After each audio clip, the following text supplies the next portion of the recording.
Wiki projects are basically a way for your teacher to assign you projects within your Haiku class.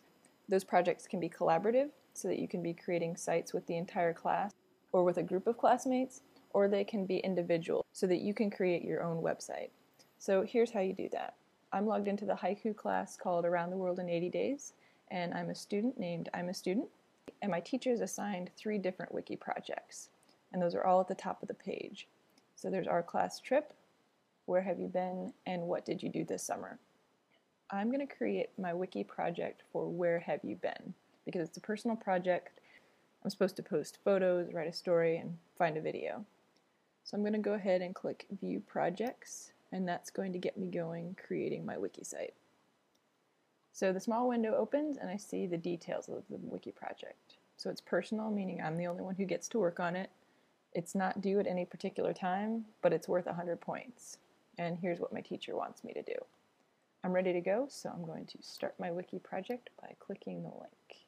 On this page then, I can again see those details, and I'm ready to move forward, so I click Begin.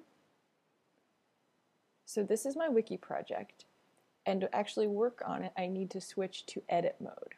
So to do that, I click the edit mode link here, and then the page reloads and I can change what's here. So on my first page, I can call this whatever I want, and I can change that by clicking in this box. Go ahead and delete this text. And for this project, I'm just going to call this home, since it's going to be essentially my home page. So type that and click Save. And this is very similar to how my teacher creates the pages in the Haiku class. So if I need some help, I can ask. Now I've got my page listed here, home, and any pages that I create are going to be listed here in this left-hand column. So let's say I want to create another page here. I do that by clicking the Add Page button. I give my page a title, and this is going to be Vacation, for instance. I decide where I want to place this page. So should it show up in the list just like this, or should I make it a sub-page? I'd like it to be a sub-page of home, so I do that. Home is my only other page, so I leave that as is, and I click the Save button. Back on the main screen, if I look in the left-hand column, I can see that there's home, and as a sub-page is vacation. Now these little icons here tell me whether or not the page is actually visible to my teacher, whether I've published it yet. The little orange coloring means that it is, and the little grayed out means that it is not. So I'm still on the vacation page, and I want to go ahead and add some content. So to do that, I click the Add Content Block button, and I can see I have all kinds of options. So I can add text, links, I can post files, I can put pictures on, put some audio. I'm going to start with text because it's pretty simple. So I choose on-page text, and in the window that loads, I start by giving my block a title. So this is going to be my trip to Tahoe.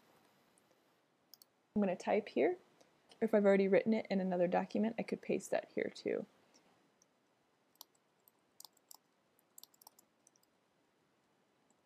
And I'm going to leave that text as enough as it is right now, just for the tutorial. So if I move down the page, I can see for block placement. If I open that, scroll down a little bit, since this page has 2 columns, I decide if I want it in the first column or the second column, and then where do I want it, the top or the bottom. The page is pretty empty at this point, so I'll choose top of column 2. And when I'm finished, I click the Save button. And back on the main screen, I can see it. I don't particularly like the way this looks in this column, so I want to move it. So I click it, I drag it, and I drop it over to the left-hand column. I'd follow the same steps to add any type of content. So again, add the content block, choose the type, and follow the instructions in Haiku. Now I can see what this project is going to look like for my teacher and anyone else who's able to see it by going into preview mode. So I do that by clicking the preview mode button, and the page reloads and I can see what this looks like. To edit it again, I go to edit mode, the screen reloads, and I am back and able to change this. Now when I'm ready for my teacher to see this, I go ahead and click the publish button. I'm not at this point, so I'm not going to click that. But I can also see my other options for this particular page by clicking the Manage Page dropdown, and then I can change the layout, which I may want to do. So if I click Layout, what I have right now is called the traditional 2-column, so the wider left column and the thinner right column. If I want those to be even widths, I can do that, for instance. And it changes the page so that there are 2 equally wide columns. If my teacher has entered a grade for this project, that will show up here. And those are the basics of WikiProjects.